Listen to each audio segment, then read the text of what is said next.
Welcome back. Today, my car becomes an actual car. That is, once I cut the roof off. That's right, it's time for the roll cage. You're probably thinking, wait a minute, since when did the main hoop get in there? Funny thing, the videos I took of that simply disappeared, so you don't get to see that, and neither do I. That's a good thing though. I did a pretty bad job at it, and I can't have you guys thinking I'm anything but flawless. Last video you saw me make my tube bender. Now I get to use it.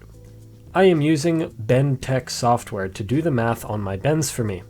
The main hoop was pretty simple, but for the side hoops that require 3D bends, or bends not in the same plane, it was very helpful with the part designer. I actually found the most useful part of the software being the Verify tool. That allows you to check dimensions to and from various parts of the tube and bend. That allowed me to check if the part was designed correctly before I even had to make it.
Like I mentioned in the last real chassis video, that floor was temporary for the purpose of fitting up the seats.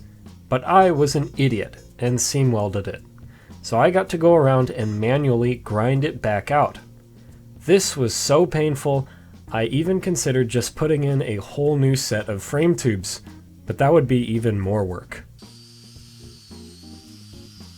As the car has been sitting for over an entire year now without me touching it, it has gotten very rusty. It has been under a tarp, but the air alone has made it pretty rusty. This is a continuous and very frustrating problem I have. I can't paint it with normal paint as I need to weld, and oil doesn't last long enough. I found this new paint called Stainless Blast from an Instagram reel. It was only $8.60 a can, so I bought 12 of them. It claims that it is weld through and can be top coated if desired, but will also act as one if you want it to and thus protect against corrosion. I have to say I am impressed with it. It does in fact weld through, even with TIG. Although the arc starts a little hard, it cleans up when it heats up. You weld, brush, let it cool down, and spray some of this stuff over it. Come back whenever you feel like and get right back to work. No more rust. It's perfect for my application. You may be wondering why I am cutting out my old transmission mounts.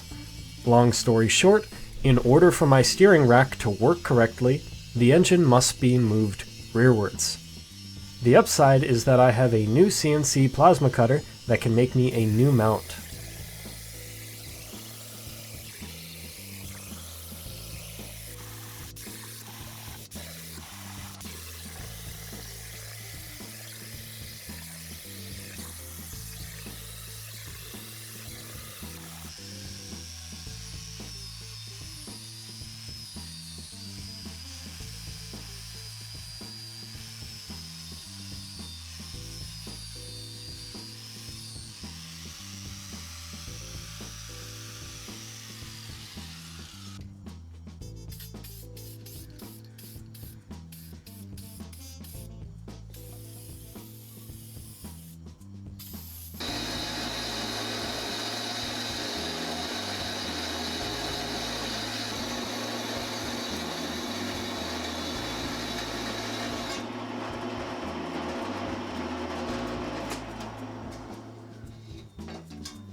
It's engine day.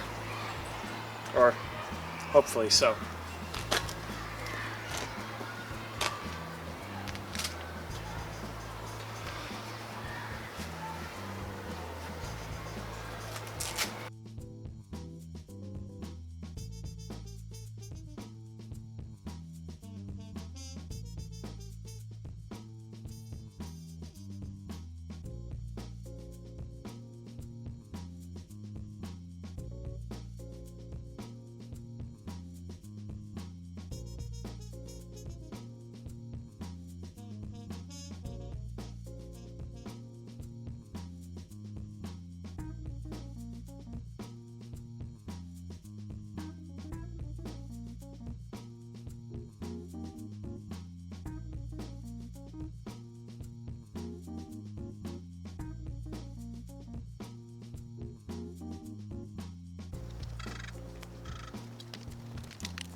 why wait until now to put the motor in?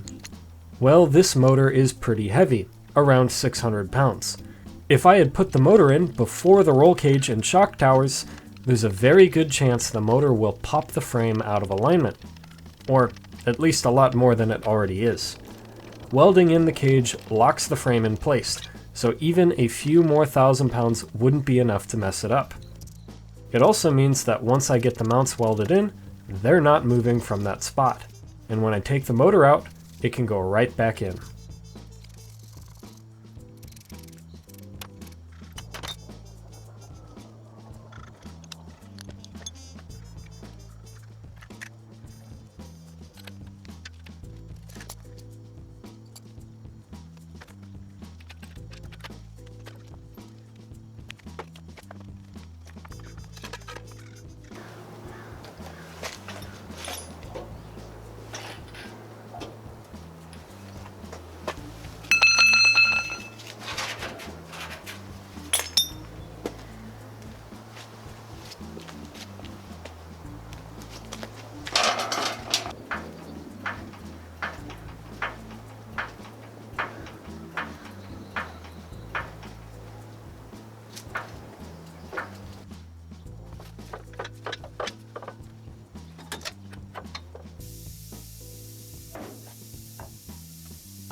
A mistake I made was mounting the mid mount before the front mount motor plate.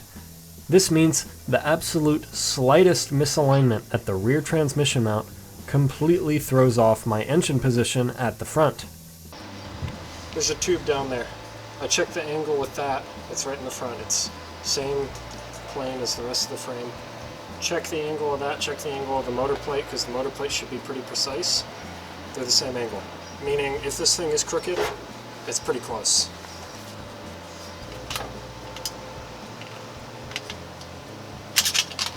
Nice. You guys can't see that. It's at 3, like dead center. It's an inch low.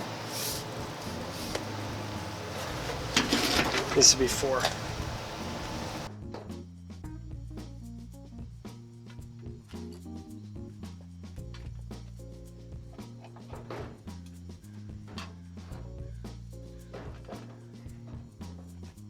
As I tried to fix the engine position, the new transhoop is now at the wrong angle and hitting the motor, preventing it from moving to the correct spot.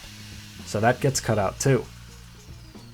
A few thousand measurements over the next day get the engine lined up just right, centered in the car, at the correct height, and square with the frame. I ended up plasma cutting new plates for the front mounts after these that weren't as bulky.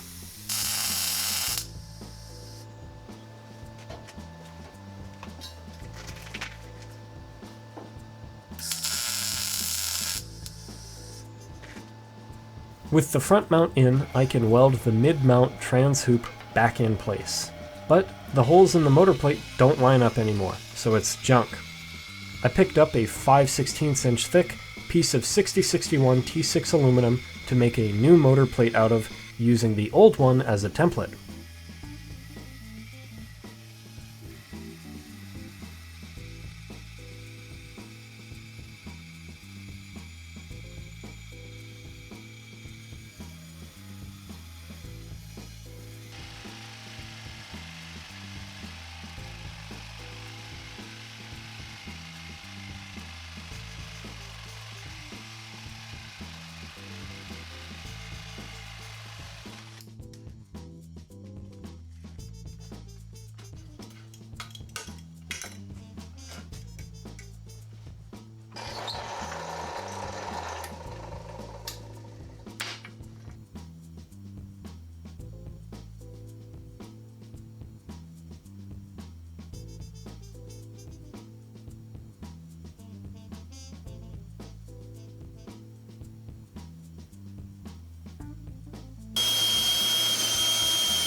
Now, you might be wondering, where's the thumbnail at? Well, I wanted to see how the car looked with wheels on, so I put the subframe back in, swapped in my new rear hubs because the old ones were rusty, and put my wheels on. The suspension works, and my ride height is, as far as I can tell, right where I want it. so I know I did my math correctly. Remember though, these aren't coilovers, so once I get the car put back together, the weight will have it sit just a little bit lower. Up next, front suspension.